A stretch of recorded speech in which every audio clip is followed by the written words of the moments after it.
Hello दोस्तों, स्वागत है आपका अपने ही यूट्यूब चैनल किस्से कहानियों की ऑडियो लाइब्रेरी पर। अभी हम सुन रहे हैं श्री शरत चंद्र चट्टोपाध्याय जी द्वारा रचित उपन्यास देना पावना का भाग 8। तो चलिए सुनते हैं आज का भाग। बसु साहब ने जब ससुर के घर में प्रवेश किया तब उन्हीं के लिए सारे घर में धूम मची हुई थी। घर में और बाहर वहाँ जितनी समूची और टूटी फूटी लालटेनें थीं सब इकट्ठा की गई हैं और इस वर्षा की आधी रात में उन सबको काम में आने योग्य बनाने की कोशिश में घर भर के लोग पसीने पसीने हो रहे हैं।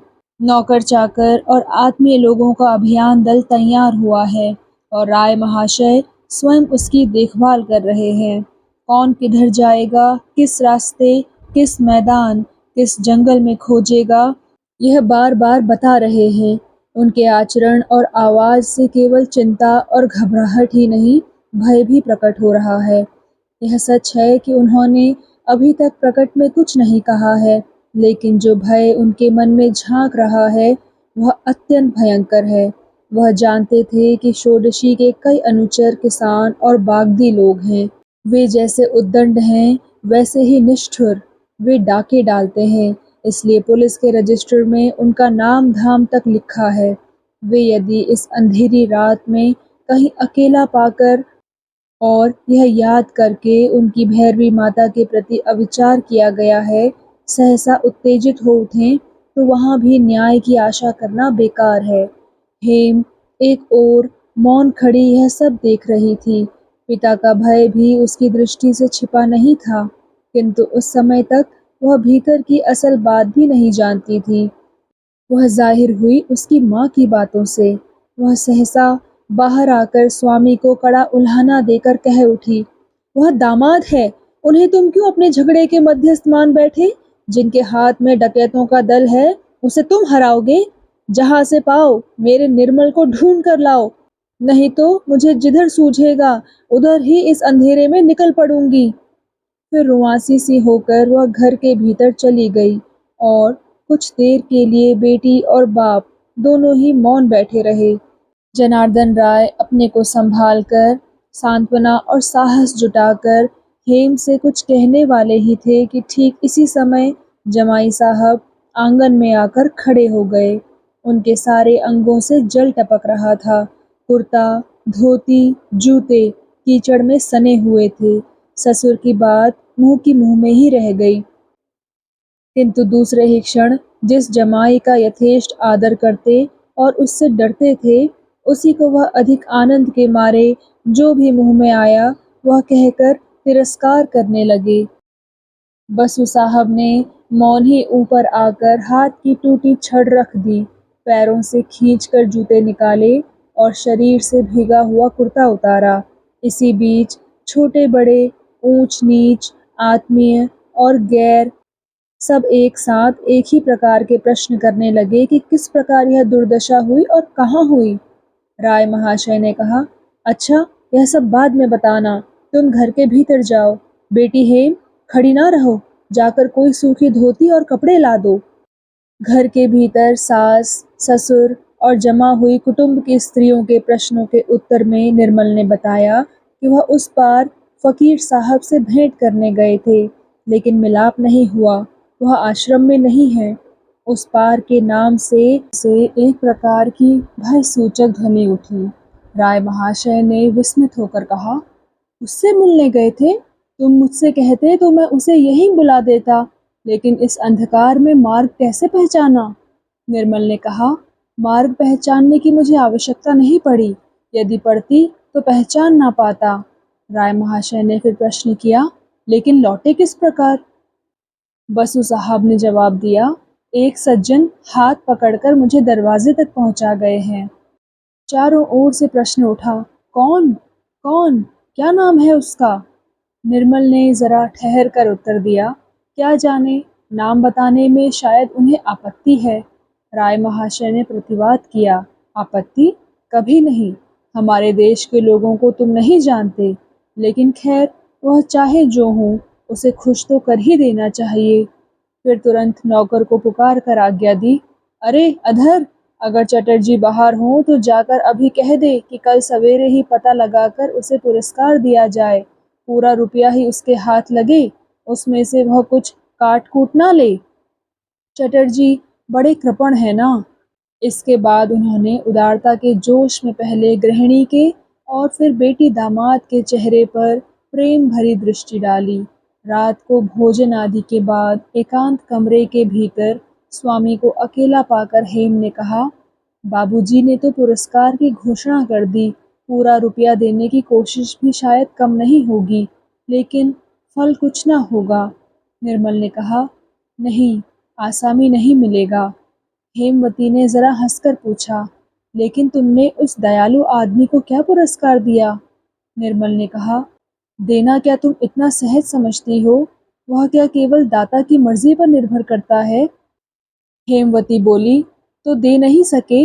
निर्मल ने कहा, नहीं, देने की चेष्टा भी नहीं की। हेम ने क्षण भर स्वामी का मुंह ताकते रहने के बाद कहा, किंतु मुझे देना उचित है। बाबूजी उनका पता नहीं लगा सकेंगे, लेकिन मैं लगा लूंगी। निर्मल ने संदेह प्रकट करके कहा, मुझे नहीं जान पड़ता है कि अपने पिता के समान तुम भी उन्हें ढूंढ पाओगी। हेम ने कहा, यदि ढूंढ लूं तो मुझको भी कुछ पुरस्कार देना होगा। खैर, मैंने उनको पहचान लिया है, कारण तुम जैसे अंधे आदमी को जो इस भयानक अंधकार में बिना किसी विघ्न बाधा के नदी पार कर घर के ठीक सामने पहुंचा सकते हैं और अपने को उजागर नहीं करते, उन्हें पहचान सकना कुछ कठिन नहीं है। इसके सिवा संध्या के अंधकार में छिपकर मैं भी एक बार उनसे मिलने गई थी। जाकर देखा, घर द्वार खुला पड़ा है, वह नहीं है, लेकिन तारादास ठाकुर सब पर कब्जा किए बैठे हैं। छिपकर चुपके से भाग आई। रास्ते में एक जान पहचान के आदमी से भेंट हो गई। वह बोला, उसने षोडशी को सीधे नदी की ओर जाते देखा है। अब समझे कि जो दयालु आदमी तुमको यहाँ पहुँचा गया है, उसे मैं पहचानती हूँ। लेकिन क्या सचमुच ही हाथ पकड़कर वह तुम्हें यहाँ छोड़ गई? निर्मल ने क्षण भर सोचकर फिर सिर हिलाकर कहा, सचमुच यही बात है। जिस घड़ी उन्हें निश्चय हो गया कि मैं अंधे के समान हूँ, उसी घड़ी बिना किसी संकोच के उन्होंने मेरी ओर हाथ बढ़ाकर कहा, मेरा हाथ पकड़कर आइए। लेकिन किसी दूसरे आदमी के लिए यह काम तुम नहीं कर सकती थी। हेम ने अत्यंत सहज में स्वीकार करके कहा, नहीं, मैं नहीं कर सकती थी। उसके पति ने कहा, सो मैं जानता हूँ। इसके बाद सब घटना बताकर निर्मल ने कहा, इसके अलावा मेरे लिए और क्या उपाय था नहीं जानता। फिर उधर उनकी विपत्ति का भार जरा एक बार सोच कर देखो। मुझे वह सामान्य रूप से ही जानती थी और वह भी शायद भला हूँ ऐसा नहीं जानती थी, तो भी मुझे वह निर्जन अंधेरे मार्ग से ले आई। इसका उत्तरदायित्व कितना भयंकर है। वास्तव में राह चलते चलते मुझे अनेक बार भय लगा कि यदि किसी के सामने पड़ जाऊं तो उसकी दृष्टि में यह कैसा दिखेगा। देखो हेम, तुम लोगों की देवी की इस भैरवी को मैं पहचान नहीं पाया, यह सच है, लेकिन इतना आज निश्चय ही समझ गया हूँ कि इनके संबंध में विचार करते समय साधारण नियम नहीं चल सकते। यहाँ तो सतीत्व जिसे कहते हैं, वह चीज़ इनकी दृष्टि में एक बिल्कुल ही व्यर्थ चीज़ है। तुम लोगों की तरह उसके यथार्थ रूप को यह नहीं पहचानती, और नहीं तो इसका सुनाम दुर्नाम इन्हें छू भी नहीं सकता। हेम ने क्षण भर चुप रहने के बाद कहा, तुम क्या जमींदार वाली घटना के बारे में सोचकर ही यह सब कह रहे हो? निर्मल ने कहा, आश्चर्य नहीं, यह औरत भली है या बुरी मैं नहीं जानता, लेकिन यह बात शपथ पूर्वक कह सकता हूँ कि यह जैसी गंभीर है, वैसी ही शिथिल और वैसी ही निर्भय। शास्त्र ने कहा है कि 7 पग एक साथ चलने से बंधुत्व हो जाता है। इतनी लंबी राह में, इस घने अंधकार में, बिल्कुल उन्हीं का सहारा लेकर हम अनेक पग एक साथ चले आए हैं। एक एक करके अनेक प्रश्न भी पूछे हैं, किंतु कल भी वह रहस्य से ढकी हुई थी, आज भी वैसी ही रह गई।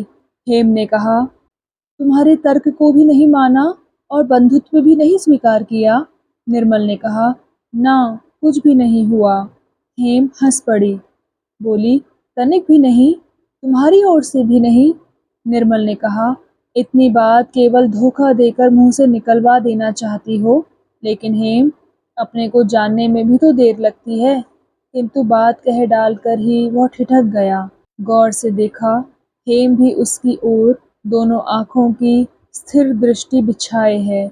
उसके चेहरे पर क्या भाव प्रकट हुआ, यह दीपक के प्रकाश में ठीक से समझ न आया, और वह स्वयं भी अपनी एकाएक क्या कहे, यह सोचकर ठीक करने के पहले ही हेमवती ने धीरे से कहा, सो तो ठीक है, फिर भी पुरुषों को समझने में शायद कुछ देर लगती हो, किंतु स्त्रियों को ऐसा ही अभिशाप है कि अपने भाग्य को समझने में ही उनकी सारी आयु बीत जाती है। अच्छा, तुम सो जाओ, मैं अभी आती हूँ। कहकर वह और कोई बात होने के पहले ही उठ खड़ी हुई और सावधानी से दरवाज़ा बंद कर बाहर चली गई। निर्मल ने उसका हाथ नहीं पकड़ा। हंसी की आड़ में पत्नी के इस अर्थहीन संयम और अविचार के दुख ने उसे अचानक जैसे क्रोध से अस्थिर कर डाला। सामने की बड़ी घड़ी में अत्यंत कष्टकर मिनट की सुई खिसकते खिसकते नीचे पहुंच गई, किंतु तब तक भी जब वह लौट कर न आई, तब तक वह और अकेला शैया पर पड़ा न रह सका, और उठकर उसने धीरे से दरवाज़ा खोलकर बाहर आकर देखा, अंधकारमय बरामदे में खंबे के पास हेम चुपचाप बैठी है। पास आकर माथे और देह पर हाथ रखकर देखा, वर्षा के छींटों से सब भीग गई है। उसने हाथ पकड़कर भीतर लाकर कहा, तुम क्या पागल हो गई हो हेम? इससे अधिक और कुछ उसके मुंह पर नहीं आया। आने की आवश्यकता भी नहीं समझी। दीपक के प्रकाश में हेमवती के मुख की ओर देखा तो आंसुओं का आभास उसकी आंखों के कोनों से उस समय तक मिटा नहीं था। सवेरे उठकर हेम अपने रात के व्यवहार को याद करके लज्जा से जैसे गड़ गई। निर्दोष और सच्चरित स्वामी के प्रति इस अकारण नाराज होने को उसने आंधी पानी और कुयोग के मध्य उनके अचानक लापता हो जाने से भय के सिर मढ़कर मन ही मन हंसना चाहा, किंतु आज उसे किसी प्रकार हंसी नहीं आई। आँखों की किरकिरी निकल गई। यह समझकर उसकी दोनों आँखों ने जैसे किसी तरह निर्भय होना नहीं चाहा। शिरोमणि महाशय स्वयं आकर यात्रा का शुभ मुहूर्त बतला गए हैं। 10:30 किसी तरह न बजने पाए, इसी के भीतर यात्रा हो जानी चाहिए। उसकी माँ भंडार घर में यात्रा की तैयारी और रसोई घर में भोजन की व्यवस्था करने में अत्यंत व्यस्त हैं। क्षण भर का समय नहीं है। इसी समय बाहर की बैठक से बुलावा आया कि राय महाशय कन्या को बुला रहे हैं। हेम ने बाहर आकर देखा, जैसे कोई उत्सव हो रहा है। पिता फर्श के ऊपर हुक्का हाथ में लिए बैठे हैं। शिरोमणि महाशय हैं। जमींदार का गुमाश्ता एक कौड़ी नंदी है। तारादास हैं और भी कई गणमान्य व्यक्ति हैं। उसके स्वामी बैरिस्टर साहब भी एक ओर चुपके से बैठे हैं। उत्साह और आनंद के जोश में सभी ने एक साथ खबर हेम को सुनाने की चेष्टा की, किंतु किसने क्या कहा पहले कुछ भी समझ नहीं आया। शिरोमणि महाशय के मुंह में एक भी दांत नहीं है, लेकिन आवाज है। उस आवाज की अतुल शक्ति ने क्षण भर में ही और सबको रोक कर जो बताया वह इस प्रकार है। कल भयानक दुर्योग की रात्रि में बड़ा काम कर डाला गया है। बिना किसी विघ्न के शत्रुपुरी हाथ में आ गई है। भैरवी घर में न थी। गुप्तचर के मुंह से समाचार पाकर तारादास ने उसी बीच में उसी लड़की को ले जाकर सब कुछ कब्जा कर लिया है। विवाद करना तो दूर रहा, भय के मारे वह एक शब्द भी नहीं बोली, कुछ भी नहीं कहा। मामूली सी कुछ चीजें लेकर रात को ही बाहर निकल गई है, और कोर्ट के बाहर मंदिर से मिला हुआ जो छप्पर पड़ा है, जिसमें दूर से आने वाले कोई कोई यात्री रसोई बनाते खाते हैं, उसमें आश्रय लिया है। यह सब माता चंडी की कृपा है, और यह कृपा और थोड़ी बढ़ते ही उसे गांव से बाहर कर देना भी कुछ कठिन काम न होगा। प्रसन्न तारादास ने ऊपर की ओर कटाक्ष करके विजय की हंसी के साथ कहा, यह सभी मैया का काम है। जो करने का था वह कर दिया, नहीं तो इतनी बड़ी राई बाघिन एकदम भेड़ा ना बन जाती। तमाकू चिलम में भरकर फूंक मार ही रहा था और लड़की पास बैठी चाय बनाकर छान रही थी। इसी समय कहीं से भीगती भीगती वह आकर प्रकट हुई। हम लोगों को देखकर भय के मारे जैसे एकदम काठ हो गई। पल भर बाद धीरे धीरे बोली, बापू, मैंने तो कभी कहा नहीं कि तुम जाओ या यहाँ ना रहो। तुम स्वयं क्रोधित होकर चले गए और न जाने कितना कष्ट उठाया। मैंने कहा, अच्छा। दरवाजे के ऊपर आकर बोली, इस घर में क्या तुमने ताला डाल दिया है बापू? मैंने कहा, हाँ, डाल दिया है, क्या करेगी, कर ले। चुप रहकर वह फिर बोली, तुम्हारे साथ कुछ भी नहीं करूंगी बापू, तुम लोग रहो, केवल कोठरी जरा खोल दो, मैं दो एक धोती और कपड़े ले लूं। मैंने खोल दिया। माता चंडी की दया से उसने और कोई दंगा फसाद नहीं किया। पहनने की दो धोतियां, एक कंबल और लोटा लेकर अंधेरे में ही भीगते भीगते दूर हो गई। माँ को साष्टांग दंडवत करके बोला, माँ, बालक पर इसी प्रकार दया बनी रहे। तेरा नाम लिए बिना मैं कभी जल ग्रहण नहीं करता। शिरोमणि ने हाथ हिलाकर कहा, रहेगी, बनी रहेगी। मैं कहता हूँ तारादास, माँ मुंह उठाकर देखेंगी, नहीं तो उनका जगदम्बा नाम ही बेकार हो जाएगा। एक कौड़ी ने कहा, परंतु ठाकुर, चाहे जो कहो, माता की गद्दी कभी खाली नहीं रह सकेगी। अपनी इस लड़की को नई भैरवी बनाने में देर करने से भी काम न चलेगा, ये मैं कह देता हूँ। राय महाशय ने जला हुआ हुक्का पास के आदमी के हाथ में देकर बड़ी गंभीरता से कहा, होगा, सब होगा, मैं सब ठीक कर दूंगा, तुम लोग घबराओ नहीं। फिर दामाद की ओर देखकर कहा, क्यों भैया, उस छोकरी के हाथ से दो लाइन लिखा लेना भी तो चाहिए ना। चाहिए क्यों नहीं, वह भी होगा। यहाँ बुलाकर थोड़ा धमका कर वह भी मैं करा लूंगा। लेकिन यह भी कह देता हूँ तारादास कि कदम तला की उस जमीन के लिए हंगामा करोगे तो ठीक ना होगा। धान की आढ़त अपनी आंखों के सामने उठा लाए बिना मैं चारों ओर दृष्टि नहीं रख पाता। वहां मेला लगता है कहकर षोडशी की तरह झगड़ा करने से फिर बात उन्हें पूरी भी नहीं करनी पड़ी। बहुत से लोग ही तारादास की ओर से राजी हो गए और तारादास स्वयं भी दांतों से जीभ काटकर गदगद कंठ से कह उठा, ऐसी बात मुंह पर भी ना लाना राय महाशय, आप ही का तो सब है, हाथी के साथ मच्छर, क्यों, है ना बिटिया। यह कहकर उसने एक अच्छी बात या थोड़ी सी गर्दन हिलाना अथवा ऐसा ही कुछ सुनने की आशा से हेम के मुंह की ओर देखा और उसी के साथ अन्य लोगों की दृष्टि हेम के ऊपर जा पड़ी। हेम कुछ नहीं बोली, परंतु उसका चेहरा देखकर वह षोडशी के पहले विचार का दिन ही चट से सबको याद आ गया, जिससे एक निरुत्साह के मेघ ने जैसे कहीं से आकर पल भर के लिए बैठक खाने में अपनी छाया डाल दी, किंतु वह केवल क्षण भर के लिए ही। राय महाशय सीधे होकर बैठ गए और तमाकू के लिए एक बार जोर से हाँक मारकर बोले, भैया निर्मल, शिरोमणि महाशय ने 10 बजे के भीतर ही यात्रा का मुहूर्त ठीक बताया है। औरतों का मामला ठहरा, जरा पहले तैयार न होने पर घर से निकला ही ना जाएगा। निर्मल गर्दन हिलाकर उठ खड़ा हुआ और कुछ ना कहकर हेमवती भी चुपके से बाहर हो गई। हाथ मुंह धोने से लेकर स्नान तक करने में बसु साहब को अधिक देर न लगी। घर के भीतर पैर रखते ही सास का ऊंचा गला रसोई घर से सुनाई पड़ा। वह लड़की को ले बैठी है, वह कमरे के भीतर कर क्या रही है, यह उनकी समझ में ही नहीं आ रहा है।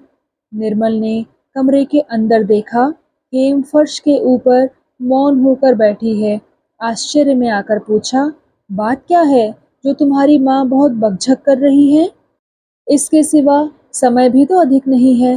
हेम ने कहा, बहुत समय है, आज तो हम लोगों का जाना नहीं हो सकता। निर्मल ने पूछा, क्यों?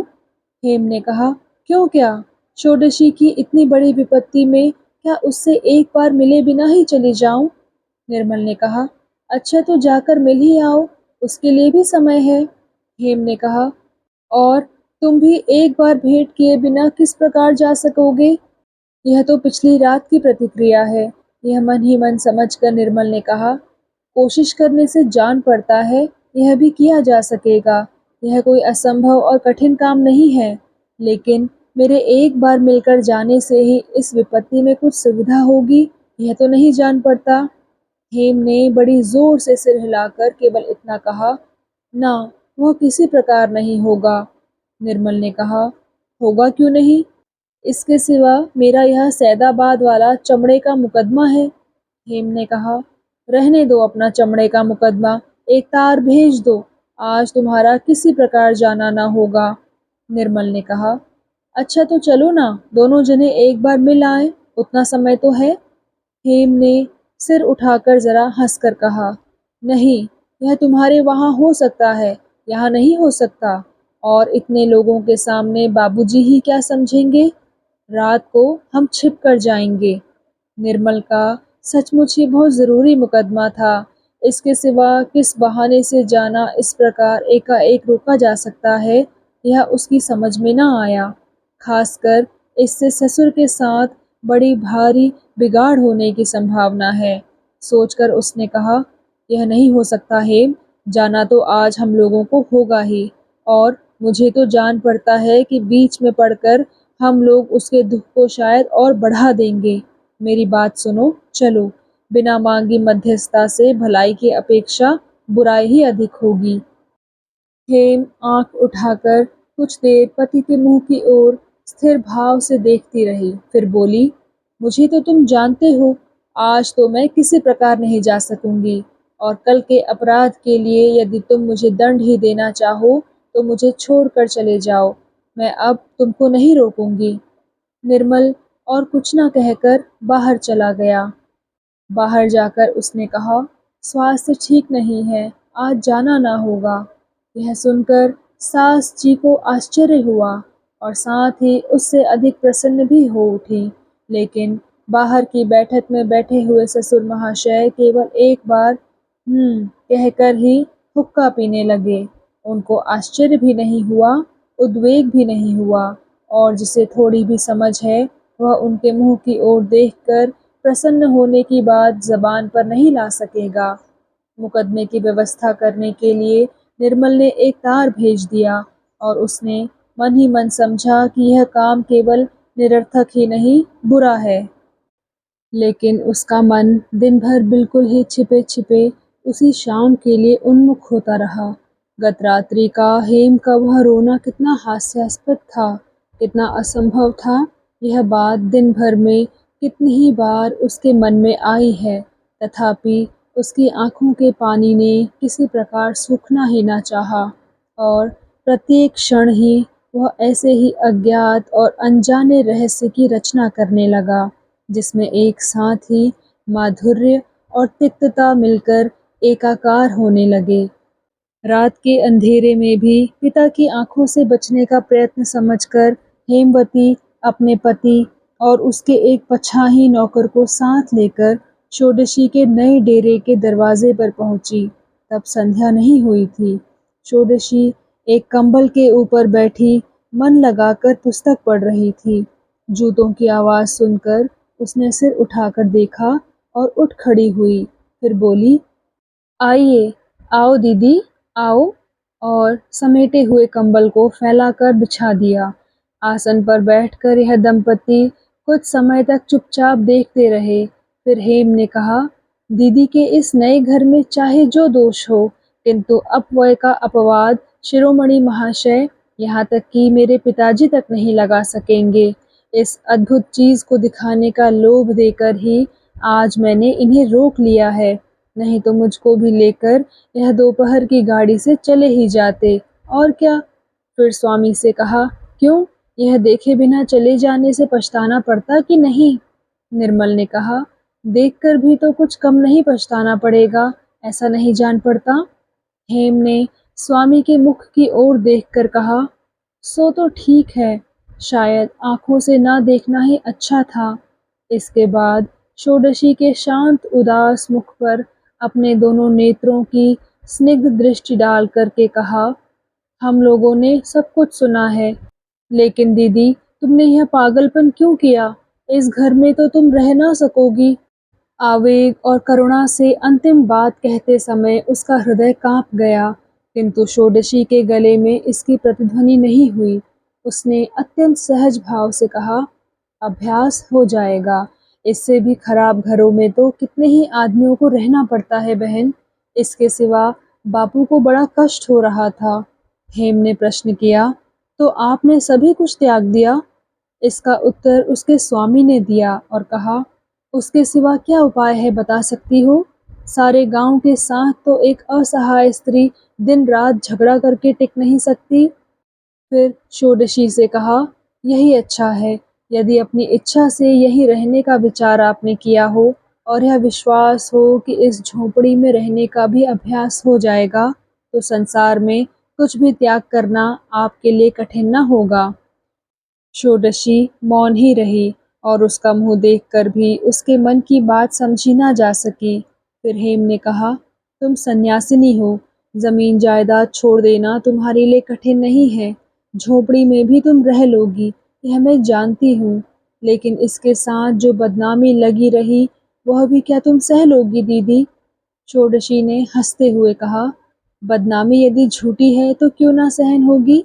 सुनो हेम, संसार में झूठी बातों की कमी नहीं है, लेकिन उनका प्रतिवाद करने की चेष्टा में फिर जो मिथ्या काम की सृष्टि होती है, उनका कठिन भार नहीं सहा जाता। हेम ने कहा, किंतु एक कौड़ी नंदी जो बात और काम दोनों ही मिथ्या बकता फिर रहा है, स्त्री जाति के जीवन में वह तो असह्य है। षोडशी तनिक भी उत्तेजित नहीं हुई, धीरे धीरे बोली, मैंने जहाँ तक सुना है, एक कौड़ी ने झूठ तो विशेष नहीं कहा। जमींदार बाबू अचानक बहुत बीमार पड़ गए थे। घर में और कोई था नहीं। मैंने उनकी सेवा की, यह तो झूठ नहीं है। हेम उत्तेजित हो उठी और एक आदमी की धीरता की तुलना में उसका स्वर कुछ तेज सुनाई पड़ा। उसने कहा, मगर सभी तो सब काम नहीं कर पाते दीदी। बीमार की सेवा करने की भी तो एक धारा है। षोडशी ने वैसे ही कोमल स्वर में कहा, है क्यों नहीं, किंतु स्थान और काल को ना समझकर केवल बाहर से धारा स्थिर नहीं की जा सकती। हेम, आप क्या कहते हैं? कहकर वह निर्मल की ओर देखकर जरा हंस दी। निर्मल ने उस इशारे को पूर्ण रूप से समझकर कहा, कम से कम मैं तो इस बात को किसी प्रकार अस्वीकार नहीं कर सकता। इसके सिवा काम की रीति सबकी एक नहीं होती, यही जैसे सन्यासिनी की। स्वामी की इस युक्ति पर हेम ने ध्यान नहीं दिया। बोली, भले ही सन्यासिनी हो, लेकिन क्या उनका धर्म नहीं है? क्या वह नारी नहीं है? वह घर से पकड़ कर ले गया, परंतु इन्होंने कह दिया कि यह स्वयं आई थी। इस झूठ की क्या आवश्यकता थी? उसकी बीमारी तो केवल उसके अपने ही दोष से थी, फिर इतने बड़े घोर पापिष्ट को बचाने की आपको क्या आवश्यकता थी? इस पर भी यदि लोग संदेह करें, तो क्या यह उनका दोष है? पत्नी की बातें सुनकर निर्मल क्षुब्ध और लज्जित हो उठा। वह जानता था कि हेम उलाहना देने या आरोप के लिए घर से नहीं आई थी, और घर पर चढ़ाई करके अपमान करे, ऐसी क्षुद्र और हीन वह नहीं है।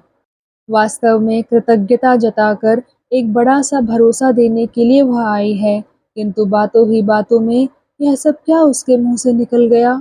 किंतु पीछे अपने को भूल कर और भी कुछ ना कह बैठे, इस भय से वह कुछ कहने ही वाला था, लेकिन उसकी आवश्यकता नहीं हुई। षोडशी ने कहा, तुम्हारे स्वामी कह रहे थे कि सन्यासिनी का धर्म उससे नहीं भी मिल सकता है जो सन्यासिनी नहीं है। यही जैसे इस झोपड़ी के भीतर बिना किसी आश्रय के धूल और रेत के ऊपर अकेले रहना तुमसे सहन न होगा। कहकर उसने फिर हंसकर कहा, सचमुच ही मुझे कोई घर से खींचता हुआ नहीं ले गया। मैं क्रोध की धुन में आप ही घर से निकल पड़ी थी। निर्मल ने कहा, लेकिन आपको गुस्सा आता है, ऐसा तो नहीं जान पड़ता। षोडशी ने हंसी दबाकर केवल इतना ही कहा, आता क्यों नहीं? फिर हेम से कहा, लेकिन वह तर्क मैं नहीं करती। सत्य ही मैंने झूठ कहा था, लेकिन वह घोर पापी है, इसलिए क्या उसे बचाने का अधिकार भी किसी को नहीं है? तुम्हारे स्वामी वकील हैं, समय मिलने पर उन्हीं से पूछकर देख लेना। निर्मल ने कहा, समय के अनुसार बुद्धि से कोई उत्तर दे सकता हूँ, लेकिन वकालती बुद्धि से तो कुछ भी नहीं खोज पा रहा हूँ। षोडशी ने कहा, इसके सिवा ऐसा तो हो सकता है कि सज्ञान अवस्था में होशो हवास में अनेक काम ही वे नहीं करते।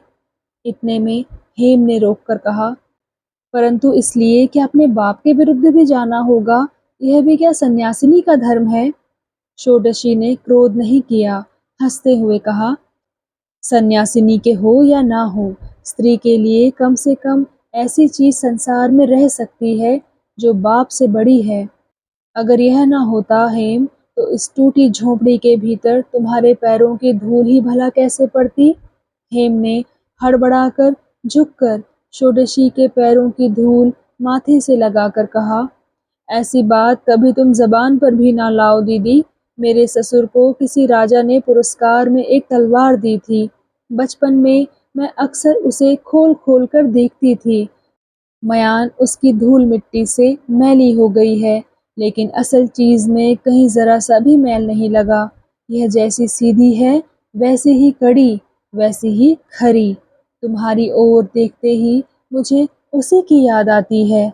जान पड़ता है गांव भर के सभी लोगों ने भूल की है, कोई कुछ भी नहीं जानता। इच्छा करने पर पल भर में वह म्यान तोड़कर फेंक सकती हो, तो क्यों नहीं फेंक देती दीदी? षोडशी ने उसका दाहिना हाथ खींचकर अपने हाथ में ले लिया और कुछ देर चुप बैठी रही। फिर बोली, आज तुम लोगों के जाने की बात थी, फिर जाना क्यों नहीं हुआ? जान पड़ता है कल जाओगे। हेम ने अपने स्वामी को दिखाकर कहा, कल रात को न जाने कौन इनका हाथ पकड़कर नदी, मैदान, बालू बिना किसी विघ्न बाधा के पार कराकर घर तक पहुंचा गया। मेरे बापूजी ने उनको पूरा 1 रुपया पुरस्कार देना चाहा है, लेकिन रुपया उनके हाथ नहीं लगेगा, क्योंकि वह उन्हें ढूंढ ना पाएंगे। इस अंधे आदमी को इस प्रकार हाथ पकड़कर पहुंचाया ना जाता तो क्या होता, सो केवल मैं ही जानती हूँ। लेकिन रुपया पैसा तो उन्हें देने का उपाय नहीं है। इसी से केवल जरा सी उनके पैरों की धूल लेने के लिए। यह कहकर हेम ने अपना हाथ खींचने की जैसे ही चेष्टा की, वैसे ही षोडशी अपनी पकड़ कसकर केवल जरा सा हंस दी। हेम ने बाएं हाथ से अपनी आंख का कोना पोंछकर हंसकर कहा, अच्छा, पैरों की धूल तुमको ना देनी पड़ेगी दीदी, जरा अपनी मुट्ठी ढीली करो, मेरा हाथ टूटा जा रहा है। तुम्हारा मन ही नहीं, हाथ भी कुछ कम कठोर नहीं है। इस्पात की तलवार याद क्या यूं ही आती है? किंतु यह वचन आज मुझे दो दीदी कि यदि तुमको अपने आदमी की आवश्यकता हो तो अपनी इस परदेशी बहन को याद करोगी। षोडशी उसके हाथ के ऊपर धीरे धीरे हाथ फेरने लगी, पर कुछ बोली नहीं। हेम ने कहा, तो वचन नहीं देना चाहती? षोडशी बोली, मैं क्या यह चाह सकती हूँ कि मेरे लिए तुम्हारा अपने पिताजी से झगड़ा हो बहन? निर्मल ने कहा, झगड़ा ना करके भी तो बहुत से काम किए जा सकते हैं। षोडशी बोली, मैं कहती हूँ वह भी आप लोगों को प्रयत्न करने की आवश्यकता नहीं, लेकिन इसका यह अर्थ नहीं कि मैं प्रवासी बहन को भूल जाऊंगी। मेरा समाचार आप लोग पाते ही रहेंगे। नौकर अब तक चुपचाप बाहर बैठा था। उसने कहा, माँ जी, कल के समान आज भी आंधी पानी आ सकता है, बादल उठ रहे हैं। हेम ने बाहर झांक कर देखा, फिर प्रणाम करके षोडशी के पैरों की धूल लेकर उठ खड़ी हुई। निर्मल ने हाथ उठाकर नमस्कार करके कहा, मैं सदा के लिए ऋणी ही रह गया। ऋण चुकाने का अब कोई मार्ग नहीं रहा। मैं अदालत का आदमी हूँ। विषय संपत्ति वाली भैरवी के काम तो कभी आ भी सकता था, किंतु झोपड़ी में रहने वाली सन्यासिनी मेरी पहुंच के बाहर है। यह सच है कि सब छोड़े बिना भी उपाय नहीं था, किंतु छोड़कर भी उपाय होगा, यह विश्वास नहीं होता। षोडशी उठ खड़ी हुई, बोली, किसने कहा है कि मैंने सब त्याग दिया? मैंने तो कुछ भी नहीं त्यागा। निर्मल और हेम दोनों अवाक होकर एक साथ कह उठे, त्यागा नहीं? क्या कोई भी अधिकार नहीं त्यागा? षोडशी ने वैसे ही शांत सहज स्वर में कहा, नहीं, कुछ भी नहीं, मैं औरत हूँ, निरुपाय हूँ, लेकिन मेरा भैरवी का अधिकार तिल भर भी शिथिल नहीं हुआ। ये मर्द लोग हैं, उनके पास प्रतिशोध की शक्ति है, लेकिन वह शक्ति 16 आने प्रमाणित किए बिना मेरे हाथ से वे कुछ भी नहीं पा सकते, मिट्टी का एक ढेला तक नहीं। निर्मल बाबू, मैं औरत ही सही, लेकिन जिन्होंने मेरा वही अपराध स्थिर कर रखा है, उन्होंने भूल की है। उनके इस भ्रम का संशोधन करना ही होगा। यह सुनकर दोनों ही स्तब्ध हो गए। घर में उस समय भी दिया नहीं जलाया गया था। अंधकार में उसके मुख, उसकी आँखों और उसके क्षीण शरीर की अस्पष्ट आभा के सिवा और कुछ भी नहीं नजर आया।